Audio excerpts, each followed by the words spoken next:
মাগুরায় হাঁস মুরগি প্রশিক্ষণ দেখতে গেলেন সাকিব আল হাসান। মাগুরায় যুব উন্নয়ন অধিদপ্তরের আয়োজনে স্মার্ট যুব সম্পৃক্ত দেশ বঙ্গবন্ধুর বাংলাদেশ প্রতিপাদ্য নিয়ে যানবাহন চালনা প্রশিক্ষণ, বিউটিফিকেশন, ফ্রিল্যান্সিং ও হাঁস মুরগি পালন প্রশিক্ষণ কোর্সের শুভ উদ্বোধন, ভাতা ও সনদপত্র বিতরণ করতে গিয়েছে বিশ্বসেরা অলরাউন্ডার সাকিব আল হাসান। এ সময় মাগুরা যুব উন্নয়ন অধিদপ্তরের 4টি ট্রেডের 140 জন প্রশিক্ষণার্থীর নতুন শিফট উদ্বোধন ও 68 জন প্রশিক্ষণপ্রাপ্তদের মাঝে 3 লাখ টাকা ভাতা বিতরণ করেন ক্রিকেটার ও মাগুরা 1 আসনের সাংসদ সাকিব আল হাসান।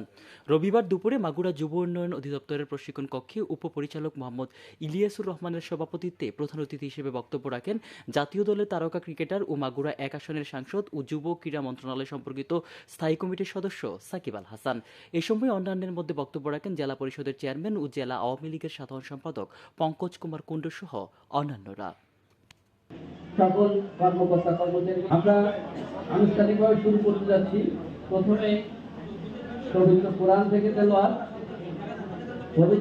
থেকে তেলাওয়াত করবেন হাফেজ মোহাম্মদ শরীফুল ইসলাম, ইমাম, যুব উন্নয়ন মসজিদ মাগুরা। ব্রিফিং এর কথা ছিল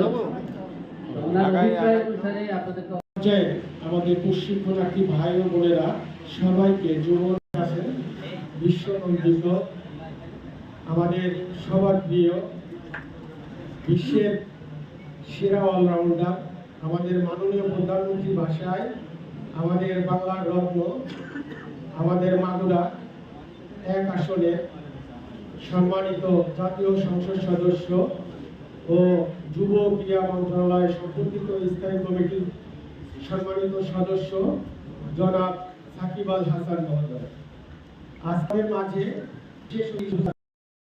নেওয়ার ব্যবস্থা করবেন। আমি বিশ্বাস করি আজকের নন্দিত প্রধানমন্ত্রীর স্নেহের আঁচলের তলের থেকে প্রধানমন্ত্রীর কাছে সে যদি এবং ক্রীড়ামন্ত্রী আজকে যিনি পাপন ভাই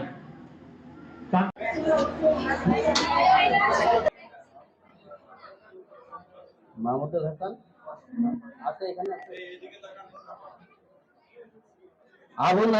দরকার মানুষের এখান থেকে তারা প্রশিক্ষণটা পেয়ে নিজেদেরকে স্বাবলম্বী করতে পারবে। বেকারত্বের সমস্যা অনেকাংশেই দূর হবে বলে আমি মনে করি। এই যুব উন্নয়ন অধিদপ্তর কর্তৃক এই পদক্ষেপগুলি নেওয়া হয়েছে আমার মনে হয় অসাধারণ কিছু উদ্যোগ যেটি বাংলাদেশ সরকার নিয়েছে, যার মাধ্যমে অজস্র যুবক যুবতী তারা তাদের কর্মসংস্থান করতে পারবে। শুধু অন্যের উপর ভরসা করে তারা থাকবে না, তারা নিজেদের পায়ে দাঁড়াতে পারবে, স্বাবলম্বী হতে পারবে, তাদের পরিবারকে স্বাবলম্বী করে তুলতে পারবে এবং এইখান থেকেই বাংলাদেশ উন্নয়নের অগ্রযাত্রায় পৌঁছে যাবে এবং বাংলাদেশ মাননীয় প্রধানমন্ত্রীর যে স্বপ্ন একটি স্মার্ট বাংলাদেশ তৈরি হবে, সেইখানে আপনারা সব থেকে বড় ভূমিকা রাখবেন। সাংবাদিক ভাইদেরকে ধন্যবাদ জানাতে হয়, তারা এত কষ্ট করে এখানে এতক্ষণ ধরে অপেক্ষা করছিলেন। আমাদের মাগুরা জেলার যদি রাজনৈতিক কোনো ব্যক্তিত্ব উপস্থিত থাকেন তাদের সবাইকে ধন্যবাদ। যদি কেউ থেকে থাকেন আমাদের কম্পোজটা আছেন সেক্রেটারি মাগুরা জেলা আওয়ামী লীগ, তাদেরকে ধন্যবাদ জানাই, তিনি কষ্ট করে এখানে এসেছেন।